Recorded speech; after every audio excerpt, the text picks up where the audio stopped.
제일 먼저 한 일이 무엇이었다고 말씀을 드렸습니까? 우리 지난주에 살펴보았는데요. 시온 산성을 차지한 것이었습니다. 시온 산성.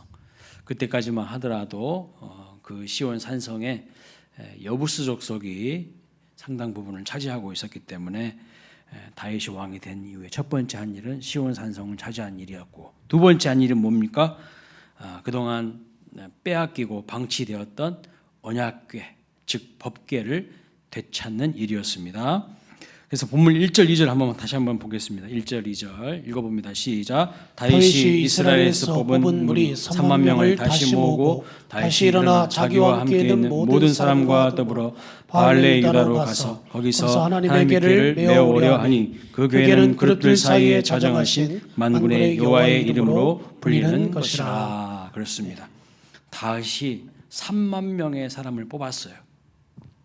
그리고 바알레 유다로 가서 하나님의 궤, 즉 언약궤를 지금 메어 오려고 하고 있습니다.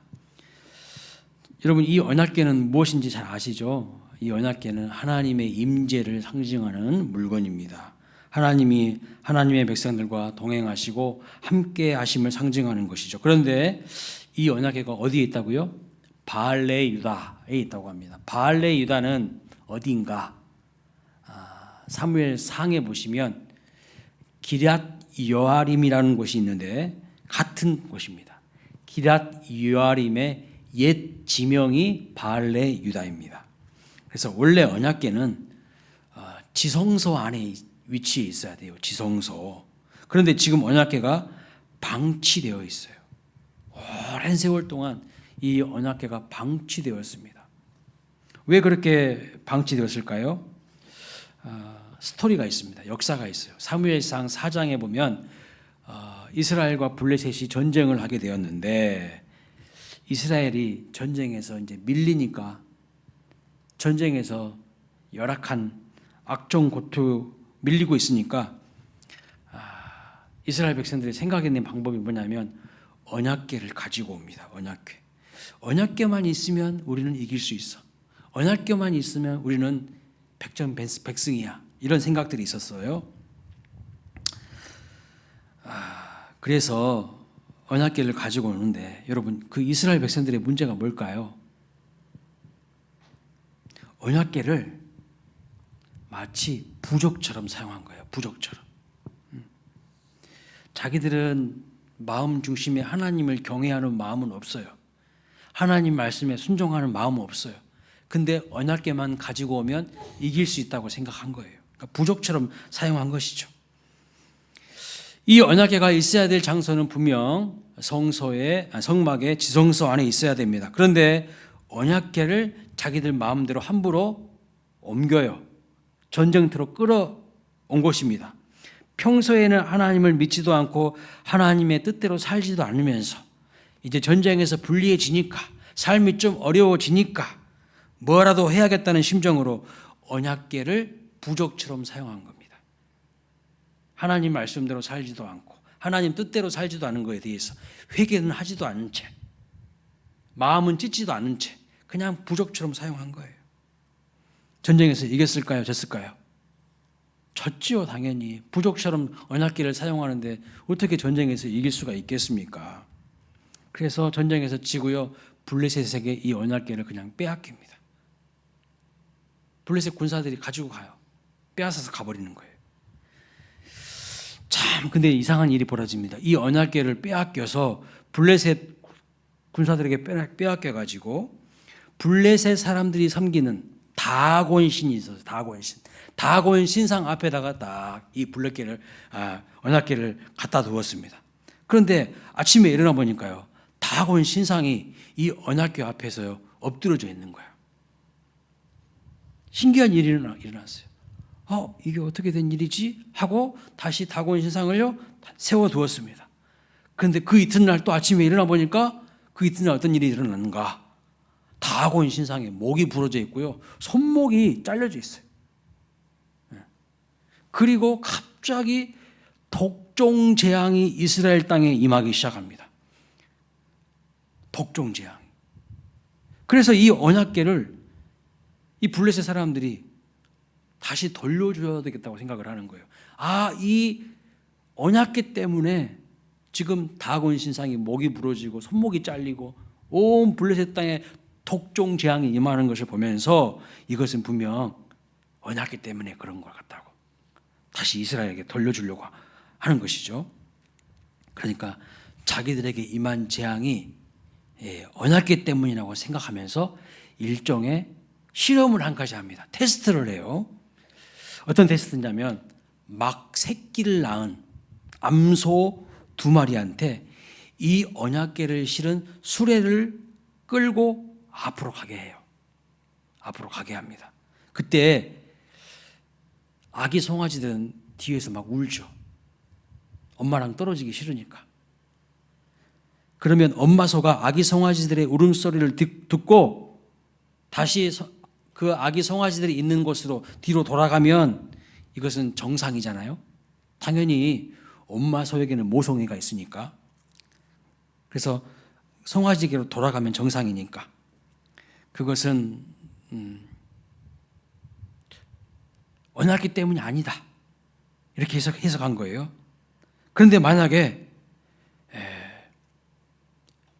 이 어미소 2마리가 뒤에서 아기 송아지들이 계속 울며도 불구하고 계속해서 앞으로 나아가면 베스메스로 가면 그것은 언약궤 때문이다. 이렇게 해석을 한 거예요. 그리고 나서 이렇게 실험을 하는데 진짜 이 암소 2마리가요. 뒤에서 자기 송아지들이 막 울고 있음에도 불구하고 계속 앞으로 가는 겁니다. 베스메스로 가는 거예요.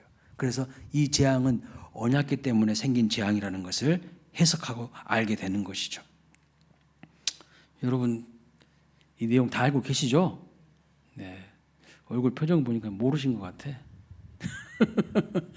이미 사무엘상에서 우리 6장 설교할 때 다 다뤘던 내용입니다. 네, 기억하셔야 돼요. 자, 새끼를 낳은 지 얼마 되지 않은 이 2 암소가 언약궤를 실은 수레를 끌고 갑니다. 그 뒤에서 송아지들은 울어도 베셋못으로 뚜벅뚜벅 걸어가는 거예요. 그래서 이 재앙은 정말 여호와의 언약궤 때문에 발생한 재앙이었던 것이죠. 근데 이 여호와의 언약궤를 베세메스 사람들이요 되게 궁금해했어요. 호기심이 발동했습니다. 그래서 그 언약궤 쳐다보다가 베세메스 사람들이 죽어요. 많이 죽습니다. 그러니까 여러분 사람들의 마음에 어떤 마음이 들까요?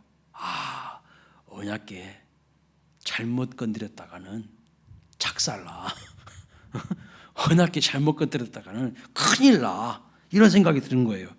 그래서 결국 기럇 여아림에 있는 아비나답이라는 사람의 집에 이 언약궤를요 옮겨 놓습니다. 자, 사무엘상 7장 1절 2절 다시 한번 보겠습니다. 시작. 기럇 여아림 사람들이 와서 여호와의 궤를 옮겨 산에 사는 아비나답의 집에 들여놓고 그의 아들 엘리야사를 거룩하게 구별하여 여호와의 궤를 지키게 하였더니 궤가 기럇 여아림에 들어간 날부터 20년 동안 오래 있은지라. 자, 보세요. 언약궤가 아비나답의 집에 몇 년 있었다고요? 20년. 20년 있었다고 합니다. 그런데 여러분 실질적으로 성경학자들은 20년보다 훨씬 더 오랫동안 약 40년 이상 있었을 것이라고 대부분의 성경학자들이 이야기해요. 물론 아비나답의 집에는 오늘 본문 보니까 20년 동안 있었다고 하지만 기럇 여아림이라는 지역에서는요 40년 이상 이 언약궤가 방치되었을 것이라고 성경학자들은 이야기해요. 왜 그럴까요? 왜냐하면 다윗이 왕이 되어서 다윗성으로 시온성으로 이 언약궤를 모셔갈 때까지, 즉 사울 왕이 재임하고 있었을 기간, 이 40년 동안 방치되어 있었기 때문입니다. 기럇 여아림에 있었다고 해석을 하는 거예요. 그러니까 사울 왕은 40년 동안 재임했거든요. 통치했거든요. 근데 왕으로 있으면서요 언약궤를 제자리로 돌릴 생각을요 한 번도 하지 않았어요. 그냥 언약궤 계속 방치하고 있었어요. 그러니까 언약궤에 대한 관심이 전혀 없었다는 거예요. 다시 말하면 하나님에 대한 관심이 없어요. 뭐 예배 이런 거 관심 없어요. 사울왕이 언약궤를 찾은 것은 딱 한 번이에요. 그의 인생에 전체 통틀어서 딱 한 번. 언제 언약궤를 찾았을까요? 과거에 이스라엘 백성들이 블레셋과의 전쟁에서 전세에서 밀리니까 언약궤를 찾았던 것처럼 사울왕이 재임하고 있을 때에도 블레셋과의 전쟁에서 불리해지니까요. 언약궤를 딱 한 번 찾아요. 사무엘상 14장 18절 한번 보겠습니다. 읽어볼까요? 시작. 사울이 아히야게로 이르되 하나님의 궤를 이리로 가져오라 하니 그때에 하나님의 궤가 이스라엘 자손과 함께 있음이니라. 이때 한번 사울 왕이 언약궤를 찾아요. 그리고 또다시 오래 세월 동안 그냥 방치해 두는 겁니다. 방치해 두는 거예요. 그런데 여러분 다윗을 보세요. 다윗은 자기가 왕이 되자마자 한 일이 뭐라고요? 언약궤 찾는 거예요.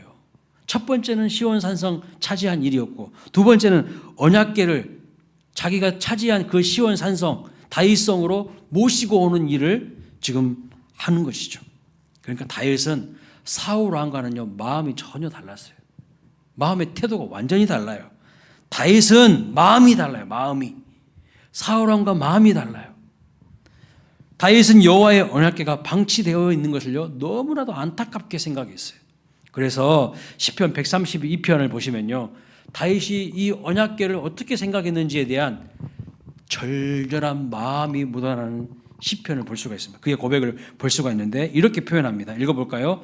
자, 2절부터 5절 시작. 그가 여호와께 맹세하며 맹세하여 야곱의 전능자에게 선하기를 내가 내 장막집에 들어가지 아니하며 내 침상에 오르지 아니하고 내 눈으로 잠들게 하지 아니하며 내 눈꺼풀로 졸게 하지 아니하기를 여호와의 처소 곧 야곱의 전능자의 성막을 발견하기까지 하리라 하였나니라. 다윗은 여호와의 성막 즉 하나님의 언약궤를 제자리로 모실 때까지 잠을 잘 수가 없었다고 말하고 있어요.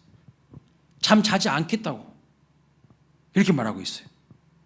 계속 볼까요?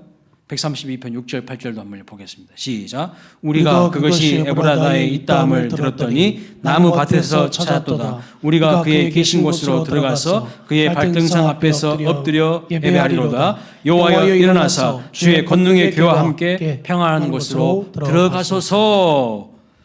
여호와여 주의 권능의 궤 즉 언약궤와 함께 평안한 곳으로 들어가소서. 이게 바로 다윗의 마음이었다는 거예요. 이것이 다윗의 마음입니다.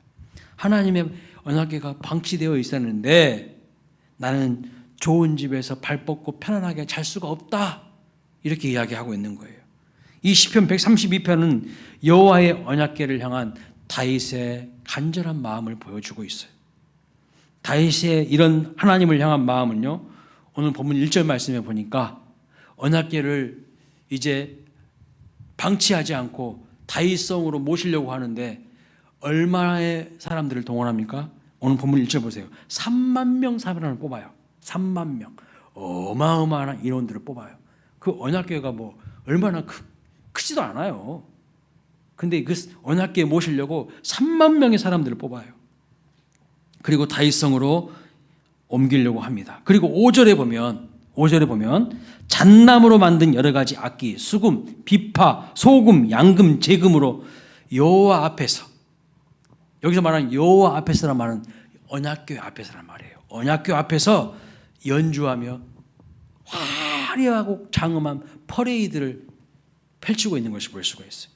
엄청난 화려하고 장엄한 퍼레이드를 펼칩니다. 3만 명의 사람들을 동원하고요. 할 수 있는 모든 악기들을 다 동원해서 지금 이 언약궤 앞에서 찬양하며 다윗성으로 모셔가는 이 다윗의 모습을 볼 수가 있죠. 그런데 여러분 3절과 4절 말씀 보니까 불안한 그림자가 드리워지고 있어요. 불안한 그림자. 그것이 뭘까요?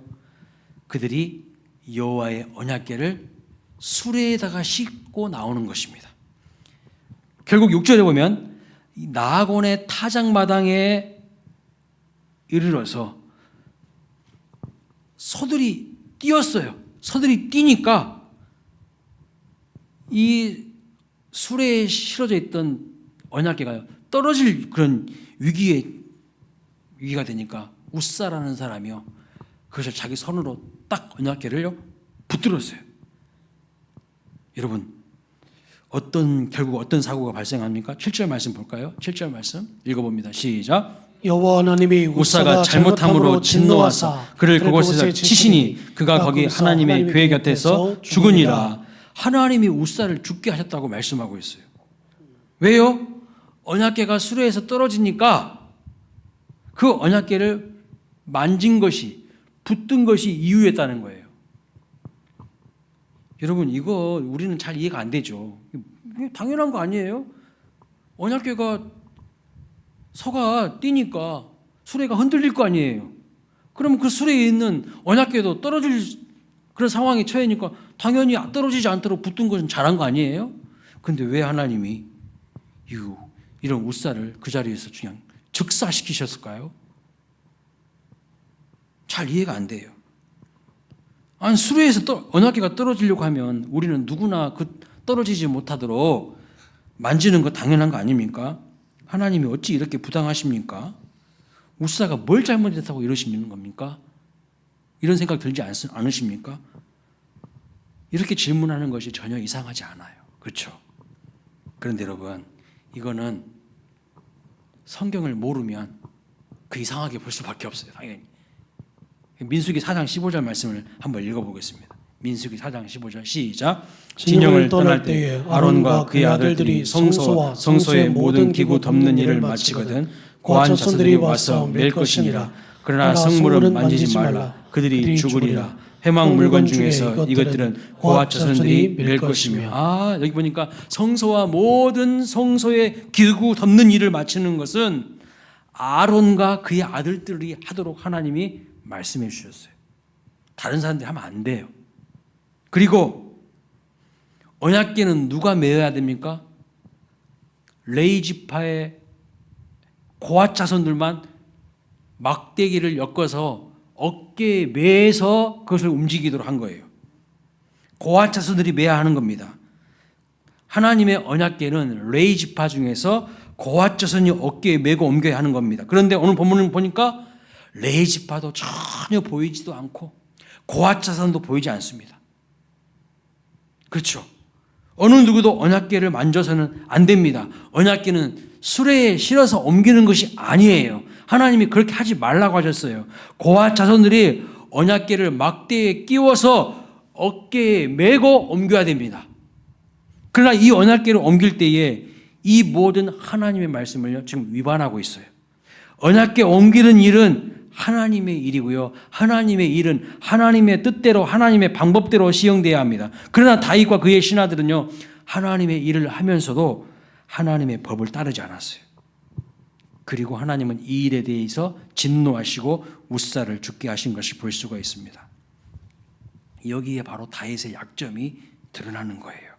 다윗은 이스라엘의 역사를 잘 알고 있는데 예상외로 뭘 모르는 겁니까? 하나님의 말씀, 하나님의 율법을 잘 몰라요. 지난번에도 제가 수요일날 말씀드렸던 것처럼 신명기 말씀 보면 왕이 된 자는 아내를 많이 두지 말라 했어요. 은금을 많이 얻지 말라 했어요. 말을 많이 두지 말라 했어요. 근데 다윗이 왕 딱 된 다음에 아내를 많이 둬요. 신명기 17장에 분명히 나오는 말씀이에요. 그리고 민수기 4장에 보면 언약궤 옮길 때의 규정에 대해서도 하나님이 말씀하시는데 다윗이 이것을 기억하지 못하고 있는 것을 볼 수가 있습니다. 이것이 무슨 의미일까요? 오랜 세월 동안, 여러분, 민수기 신명기는 누가 기록한 말씀이죠? 모세가 기록한 말씀이에요. 모세 시대에 이 말씀을 기록했는데 세월이 오래 흐르다 보니까 하나님의 백성들이 그 하나님의 말씀에 대한 기억이 가물가물한 거예요. 말씀을 모른다는 거예요. 말씀을 기억하지 않는다는 거예요.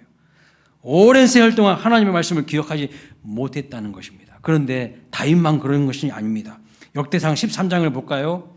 똑같은 사건에 대한 기록이 나와 있어요.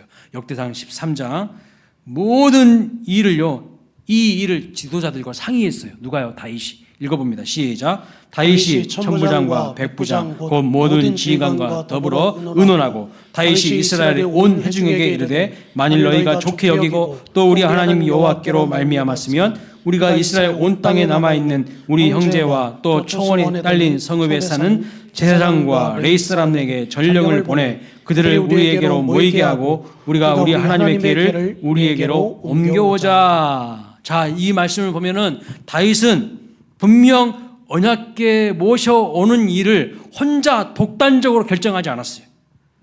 분명히 백성의 지도자들인 천부장들과 백부장들과 상의하고 의논했어요. 그리고 온 회중인 백성들도 그걸 다 좋게 여겼습니다. 더 충격적인 것은 뭔지 아세요? 더 충격적인 것은 제사장과 레위 사람들에게 전령을 보내서 함께 그들이 있는 자리로 오게 하고 이들과 또 의논했다는 거예요. 하나님을 섬기는 제사장들과도 의논을 했어요. 그런데도 그 누구 하나 이 일에 대해서 이 일을 제기하는 사람이 한 명도 없다는 거예요. 하나님께서 민수기 14장에서 사장에서 말씀하신 내용에 대해서 누구 하나 그 말씀대로 지켜야 된다는 말을요 하지 않고 있는 것을 볼 수가 있어요. 그리고 그저 쉽고 편안한 방법만 생각한 겁니다. 쉽고 편안한 것만. 그냥 수레에다 옮기면 얼마나 편해. 어깨에 뭐하러 매. 힘들어 죽겠는데. 그만큼 이스라엘 백성들의 마음과 생각에서 하나님의 말씀이 중요하지 않았다는 거예요. 하나님의 말씀을 그냥 별 볼 일 없게 생각했다는 거예요. 하나님의 말씀은 그냥 과거의 옛날 이야기이지 그들 마음에 살아 역사하지 않았어요. 그래서 자기들 방법대로 자기들 멋대로 하는 삶이었다는 겁니다. 40년 이상 언약궤가 방치되고 있었고요. 하나님이 언약궤를 옮길 때 말씀하신 규정은 아주 오래전에 그냥 모세 시대에나 있었던 이야기니까 다 잊어버리고 기억하지 못하고 있었다는 거예요. 말씀을 가슴판에 새겨야 되는데 전혀 그러지 않았다는 겁니다. 그래서 성경은 뭐라고 말합니까? 내 백성이 지식이 없어서 망한다고 말합니다. 하나님의 말씀을 기억하지 못하니 망한다고 성경은 말씀하고 있어요. 여호와를 경외하는 것이 지혜의 근본이거든 미련한 자는 지혜와 훈계를 멸시한다고 말씀하고 있어요. 이 말씀은요 하나님의 말씀을 무시하고 자기 생각대로 하니까 망한다는 거예요. 미련한 자가 되어서 망한다는 거예요. 하나님의 말씀대로 하면 승리해요. 우여곡절이 있고 때로는 힘들고 어려운 일들이 있겠지만 결국에는 승리하게 돼 있어요. 그런데 하나님의 말씀대로 안 하니까요. 누가 지켜주시겠어요? 하나님이 안 지켜주시는데 누가 지켜주시겠냐고요. 분명히 다윗과 지휘관들이 합리적으로 상의하고 의논해서 결정했습니다. 그리고요 모든 백성들도요 다 이것을 좋게 여겼어요. 4절을 보세요. 이렇게 말합니다. 시작. 무백성의 눈이 이 일을 좋게 여김으로 온 회중이 그대로 행하겠다 한지라. 백성들도 다 좋아한 거예요. 모든 사람이 찬성하고 좋아했습니다. 그리고 사울 왕 때와는 비교도 되지 않은 좋은 결정을 했다고 생각했습니다. 그런데 싫어하시는 분이 계셨어요. 하나님이 싫어하신 거예요. 사람들이 다 좋아해도 싫어하시는 분이 하나님이셨어요. 그 방법에 대해서 하나님의 뜻을 무시하였기에 하나님은 그 결정을 싫어하셨어요. 오늘 우리에게 주시는 메시지가 뭘까요? 우리에게 주시는 메시지가 분명히 있습니다. 때로는요 상식대로 합리적으로 효율적으로 이성적으로 하는 것이 매우 좋아 보이는 것 같아 보여도 하나님의 뜻과 다를 수 있다는 거예요. 여러분 한번 생각해 보세요. 뭘 무거운 언약궤를 어깨에 메고 움직여요. 수레에 싣고 가면 얼마나 빠르고 수월하고 좋겠습니까? 힘 안 들고. 그러니까 오늘 우리는요 세상에 살면서 합리주의를요 숭배하고 있어요. 합리주의, 이성주의, 효율성을 숭배해요. 하나님의 뜻을 따르는 게 아니에요. 물론 하나님의 뜻에 합당한 것이라면, 그래서 합리적이고 이성적인데 그것이 하나님의 뜻에 합당한 것이라면 당연히 그거 하면 좋죠. 그렇게 하면 좋죠. 그런데 때로는요 하나님이요 되게 우리의 이성을 초월해서 우리의 합리성을 초월한 믿음을 요구하실 때가 있어요. 믿음을 요구하실 때가 있다고요. 그때 합리주의에 물든 사람은요 도저히 믿음으로 반응하지 않아요. 그래서요, 하나님의 마음을 진노케 하고요, 우사처럼 되는 겁니다. 아니, 왜 힘들게 어깨에 메어서 움직이게 합니까? 편하게 수레에 실어서 그렇게 움직이면 훨씬 편하지 않겠습니까? 이게 바로 효율성 아닙니까? 이게 바로 합리성 아니에요? 그러나 하나님은요, 불편해도 어깨에 메어서 옮기라고 하면요, 그 말씀대로 어깨에 메어서 옮겨야 되는 거예요. 합리성과 효율성을 따지지 말고 하나님의 말씀에 순종할 때 형통의 복을 받을 줄로 믿습니다. 때로는요, 하나님의 일은요, 다수결이 아니에요. 다수결이 아니라고요. 사람들이 다 원해도요, 하나님이 아니라고 하면 아닌 거예요. 그래서 교회는 사람들이 결정하는 곳이 아니에요. 하나님의 뜻이 제일 우선이에요. 죄송하지만. 아무리 3만 명의 엄청난 많은 인원을 동원하고 가장 화려하고 멋진 퍼레이드를 지금 하면 뭐 하겠습니까? 거기에 하나님의 뜻이 빠져 있고요, 인간의 뜻과 결정만 앞서 있어요. 하나님을 완전히 소외시키고 배제시키고 있는 것을 볼 수가 있어요. 다윗이 잊어버린 거예요. 하나님 그 말씀을 잊어버린 거예요. 물론 다윗의 마음에는 간절히 언약궤를 다윗성으로 옮기고 싶은 마음이 있었어요. 이것은 정말 좋은 거예요. 마음의 동기는 좋은 거예요. 그런데 그 방법까지도 하나님의 뜻대로 해야 된다는 거예요. 마음의 동기만 좋아서는 안 되고 그 절차와 과정도 하나님의 뜻대로 가야 되는 거예요. 여러분, 이번에 대통령이 계엄령 선포했잖아요. 그게 절차를 지켰습니까? 절차 위반이에요. 헌법 위반이에요. 법 위반이라고요. 절차 다 무시하고 자기 마음대로 하니까 지금 어떻게 돼 있어요? 자기 자신이 위태롭잖아요.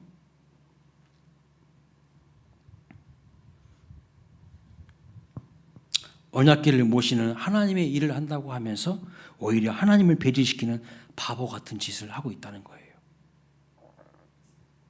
사람들 보기에 가장 아름다운 것이요, 하나님 보시기에 가장 아름다운 것이 아닐 수도 있습니다. 항상 모든 결정에 앞서 내 뜻이 아니라 하나님이 어떻게 하기를 원하시는가를 물어봐야 돼요. 하나님의 뜻을 구해야 돼요. 하나님의 뜻을 구하고 그 뜻이 내 뜻과 달라도 순종할 수 있는 저와 여러분 되시길 주님의 이름으로 축원합니다. 오늘 이 시대에도 이렇게 신앙생활 하는 사람들이 의외로 많지요. 그렇지 않습니까? 성경을 사랑한다고 합니다. 하나님을 사랑한다고 합니다. 그런데 하나님 말씀은 몰라요. 하나님 말씀은 모른다고요. 하나님의 말씀은 묵상하지 않습니다. 하나님의 말씀은 지키지 않습니다. 그러면서 나는 하나님을 사랑한다, 나는 성경을 사랑한다, 나는 교회를 사랑한다. 완전한 모순입니다. 이런 궤변이 없어요. 앞뒤가 맞지 않는 궤변에 불과한 것입니다. 자, 소가 뛰고 수레가 흔들릴 때에 언약궤가 떨어질까 봐 우사가 손으로 만졌고 그 일로 그 자리에서 심판을 받아 죽지요. 도대체 우사가 죽을 만큼 잘못한 것일까요, 여러분? 이것이? 여러분 어떻게 생각하세요? 하나님께서 왜 이렇게 분노하셨을까요? 왜요? 이 사건이 있은 뒤에 다윗이 두려워서 감히 여호와의 언약궤를 다윗성으로 모시지 못하겠다고 계획대로 성으로 가져오지 않고 가드 사람 오벳에돔의 집으로 이 언약궤를 모시고 가는 것을 볼 수 있어요. 거기다 두는 거예요. 무서워서, 두려워서. 그래서 11절 말씀 한번 읽어보겠습니다. 11절 시작. 여호와의 궤가 가드 사람 오벳에돔의 집에서 석 달을 있었는데 여호와께서 오벳에돔과 그의 온 집에 복을 주시느니라. 여러분 이 말씀을 읽을 때 어떤 생각이 드십니까? 자, 보세요. 석 달 오벳에돔의 집에 있었는데요, 복을 받습니다. 석 달 있었는데. 여러분 하나님은 어떤 분이신가? 원래 이렇게 하나님 우리에게 복 주시기를 원하시는 분이세요. 그런데 아비다답의 집에서는 아까 몇 년 있었다 그랬어요? 20년 있었어요.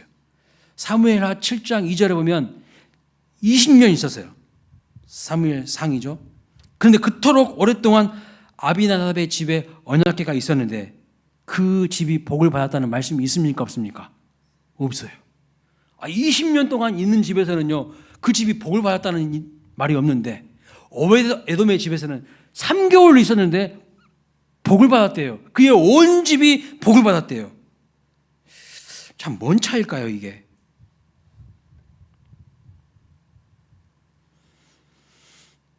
(3개월) 언약궤를 모신 집은 복을 받고 20년 언약궤를 모신 집은 복을 받지 못했어요. 오히려 복을 받기는커녕 그 집안에 우사가 죽는 비극이 일어났습니다. 왜요? 왜 그럴까요? 오늘 복 받기를 원하시는 저와 여러분, 귀를 기울이셔야 돼요. 이게 뭘까? 이게 왜 그럴까? 하나님은 어떤 사람에게 복을 주시고 어떤 사람에게는 복을 안 주실까? 둘 다 언약궤를 모셨는데 왜 어떤 사람은 짧은 3개월 있어도 복 받고 20년 동안 있었지만 복을 못 받습니까? 그게 뭘까요? 오베에돔이요, 그 언약궤를 자기 집으로 모셨을 때 여러분 그 마음이 어땠을 것 같아요? 여러분 한번 생각해 보세요. 어땠을 것 같으세요? 이거 잘못 만지면 내가 죽는구나. 이거 우사가 만지다가 죽었지? 그래, 맞아. 이거 우사가 만지다가 죽어가지고 다윗성으로 옮기지 않고 우리 집에다가 갖다 놓은 거지? 그거 다 알죠. 언약궤를 잘못 다루었다가는 죽게 돼. 그런데 이 언약궤가 지금 우리 집에 들어오는구나. 여러분이 오베데돔이라면 마음이 어떠실 것 같으세요? 큰 두려움과 경외하는 마음으로 언약궤를 대할 것입니다. 이거 잘못 다뤘다가는 내가 죽는 거야.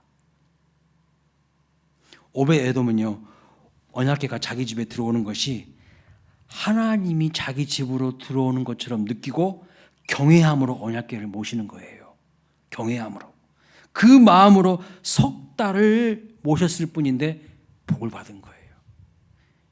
복을 받은 거라고요. 자, 반대로 우사의 집안은, 아비나답의 집안은 20년이나 있었지만 왜 그 집안은 복을 받지 못하고 우사는 급기야 저주까지 받고 그 자리에서 목숨을 잃었을까요? 오베에돔의 마음과 우사의 마음은 정반대였다는 거예요. 겁을 상실한 거예요. 하나님을 두려워하지 않는 거예요.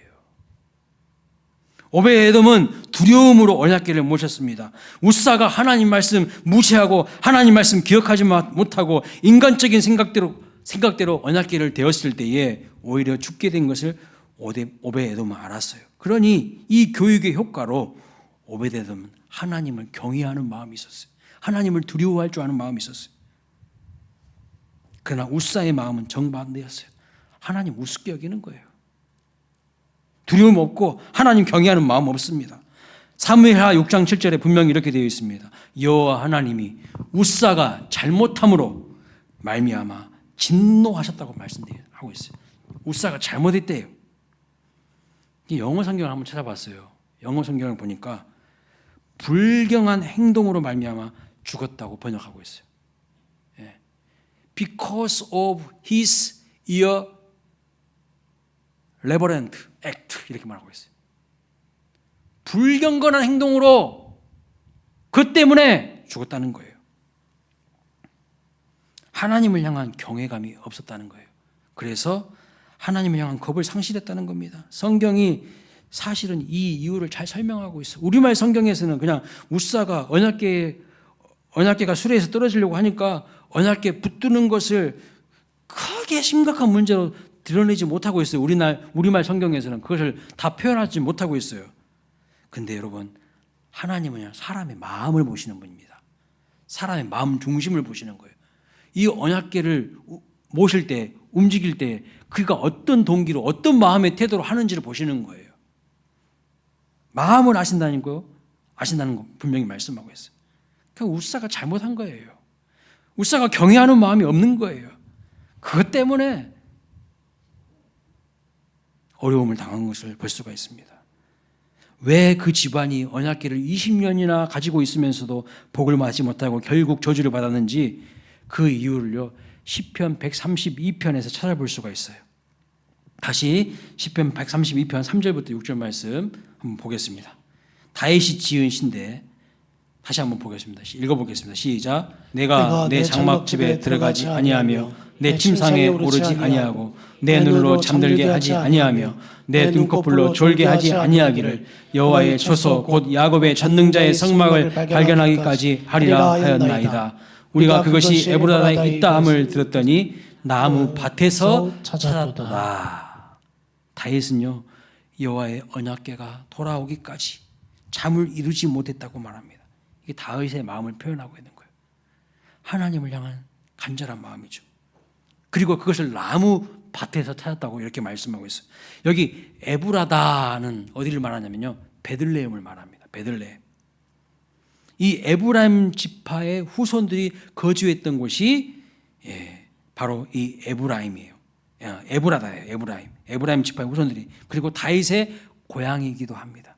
이미 미가서 5장 2절에 보면요 예수님께서 이 에브라다에서 태어날 것을 예언하고 있는 말씀이 나옵니다. 그리고 나무밭에서 찾았다고 하는데 나무밭을 히브리어로 말하면요 이렇게 표현하고 있어요. 야르.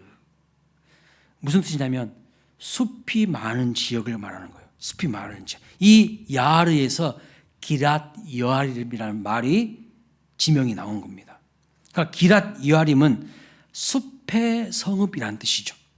그러니까 기랏 여아림 아비나답의 집에서 발견되었다는 것입니다. 그리고 그 집에 있던 법궤를요 언제부터인가 밭에다가 대충 방치했다고 다윗이 고발하고 있어요. 이 하나님의 귀한 언약궤를 그냥 땅바닥에다가 대충 그냥 방치했다고 고발하고 있다는 것이죠. 이게 뭐 별로 중요한 것도 아닌데 왜 우리 집에서 가장 좋은 공간을 차지하고 있는 거야? 소중한 것이 아니라 그저 별 볼 일 없는 물건처럼 취급한 거예요. 누가요? 우사가. 이렇게 행동한 사람이 누굽니까? 우사예요. 우사가 어쩌다가 수레가 흔들려서 법궤가 떨어질까 봐 그 손을 댔다고 하나님이 그 자리에서 죽이시는 분이 아니에요. 평상시 우사의 태도가, 평상시 우사가 하나님을 대하는 태도가 법궤를 우습게 여기고 함부로 여긴 것이 이런 사건을 통해서 결정적으로 드러난 거예요. 여러분, 우리 하나님이 한 번 잘못했다가 너 각 죽어버려 그러신 분입니까? 얼마나 오래 참고 기다리시고 또 기다리시고, 우리와는 비교할 수 없이 오래 참고 기다리신 분 아닙니까? 그런데 우사는 평상시에 하나님 알기를요 우습게 아는 거예요. 두려워하지 않는 거예요. 경외함이 없는 거예요. 아마 법궤에 막 앉아있기도 하고 침 땡땡 뱉기도 하고 그랬을 거예요. 평상시에. 우사가 보기에는 중요하지도 않는 것이고 별 볼 일 없는 물건이고 거충스러운 물건인데 자기 집에서 그냥 가장 좋은 공간을 차지하고 있으니까 그게 불만이었어요. 그래서 어느 날 그냥 밭에다가 갖다가 그냥 놔버리는 거예요. 방치한 거예요. 어쩌면 평상시에 일상의 삶 속에서 법궤를 무시하고 거기 자주 걸터 앉아 있을지도 몰라요. 하나님을 경외하는 마음이 없는 평상시에 이 우사의 태도가 수레를 옮길 때, 언약궤를 옮길 때에 드러난 겁니다. 드러나는 거예요. 그래서 여러분, 우리가 예배드리는 태도가 정말 중요한 거예요. 일상의 삶 속에서 하나님을 경외하고 하나님을 사랑하는 사람은요 온 마음과 뜻을 다하여서 예배를 드리죠. 예배 시간에 졸고 했어요?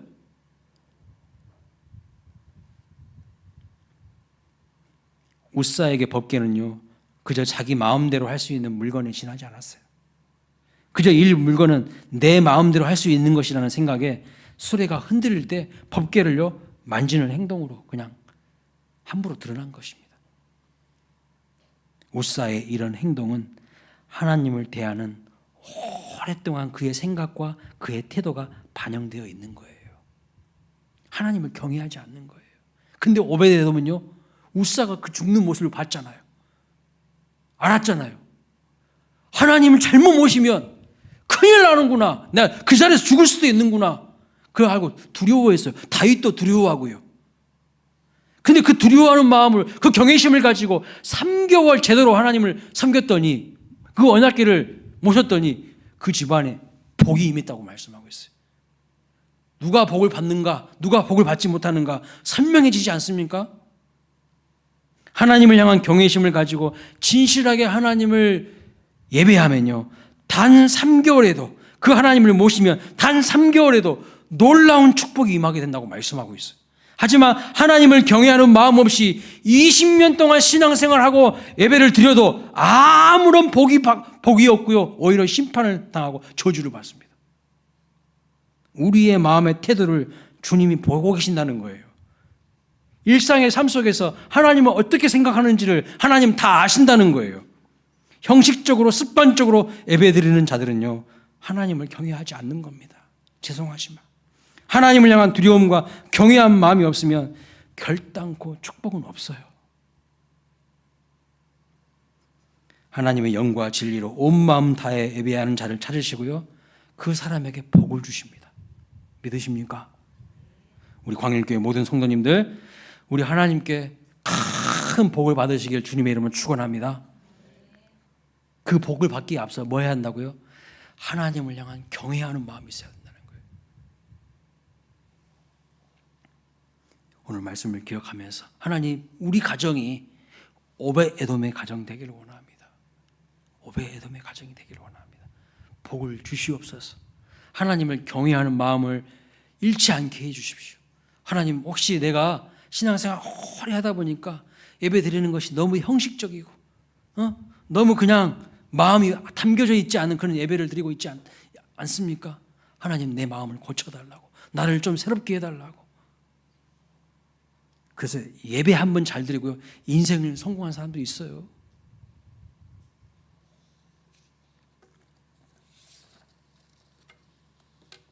우사와 같은 삶이 아니라 오벳에돔과 같이 하나님을 두려워함으로, 하나님을 경외함으로, 온 마음 다하여 하나님을 섬김으로 말미암아 큰 복을 받아 누리는 우리 모두가 되시기를 주님의 이름으로 축복합니다. 아멘. 362장 찬양하시고